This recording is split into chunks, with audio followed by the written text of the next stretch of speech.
ഒരു തളർച്ച, അല്ലെങ്കിൽ ആത്മാവിലുണ്ടാകുന്ന ഒരു വേദന, അല്ലെങ്കിൽ ആത്മാവിലുണ്ടാകുന്ന ഒരു മനപീഡന മാറണം എന്നുണ്ടെങ്കിൽ അത് കർത്താവിൻ്റെ വചനം പ്രകാരമേ പറ്റുള്ളൂ. അപ്പോൾ ഇവിടെ വചനം പറയുന്നു അത് തികവുള്ളത്, കർത്താവിൻ്റെ ന്യായപ്രമാണം തികവുള്ളതെന്ന് പറയുന്നു.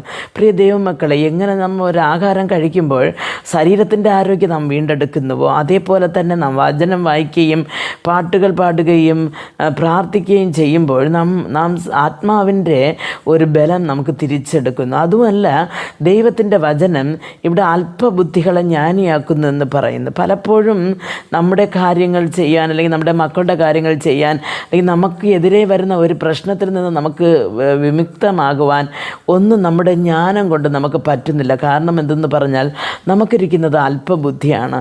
പക്ഷേ ദൈവത്തിൻ്റെ വചനം പറയുന്നത്, ഈ വചനം വായിക്കുമ്പോൾ അല്പബുദ്ധിയായിരിക്കുന്ന നമുക്ക് ദൈവത്തിൻ്റെ ജ്ഞാനം കൊണ്ട് നിറയ്ക്കപ്പെടും.